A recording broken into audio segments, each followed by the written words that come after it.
Tous les franchiseurs aspirent à protéger leur savoir-faire à la cessation des effets du contrat de franchise. Ils souhaitent donc que le franchisé se différencie s'il exerce, après la cessation des effets du contrat, une activité concurrente. En l'absence de clause, il est pourtant souvent extrêmement difficile d'obtenir du franchisé la cessation du comportement que le franchiseur estime parasitaire. Illustration avec un arrêt de la Cour d'appel de Lyon du 13 avril 2017. Dans cette décision, un franchiseur qui exploite un concept de coiffure low cost assigne l'un de ses anciens franchisés.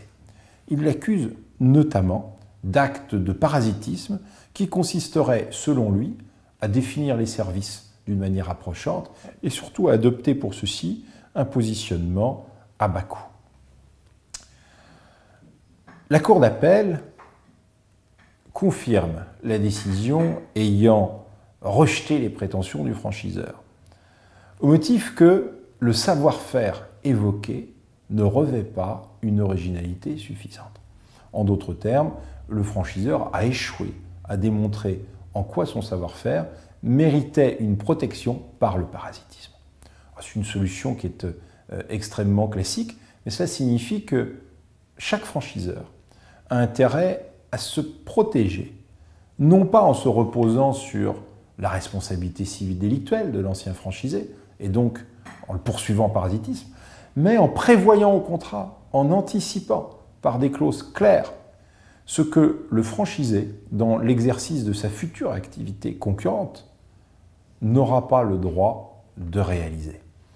Ainsi, il pourra viser les éléments les plus distinctifs du concept et prescrire aux franchisés de ne pas les exploiter, au moins pendant une durée déterminée. Ainsi, le franchiseur disposerait d'éléments tout à fait tangibles qui consistent dans des obligations contractuelles du franchisé qu'il pourrait aisément faire exécuter en justice. Je vais vous donner une illustration tirée d'un vieil arrêt. C'était dans le réseau Éléphant Bleu, station de lavage. Éléphant Bleu utilise les couleurs blanc et bleu. Alors le blanc comme la propreté, le bleu comme l'eau, tout cela finalement assez banal.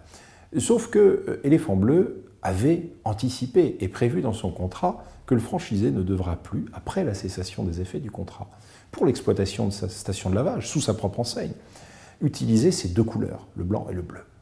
Eh bien, Éléphant Bleu avait été approuvé d'avoir, en référé, sollicité la cessation de l'usage des couleurs blanches et bleues, puisque le franchisé, bien que ces couleurs soient parfaitement banales dans le secteur de la propreté, eh bien, le franchisé avait accepté de ne plus les utiliser après la cessation des effets du contrat. Voilà, par cet arrêt, une illustration de l'intérêt d'anticiper les conséquences de cette cessation si vous souhaitez ne pas être parasité.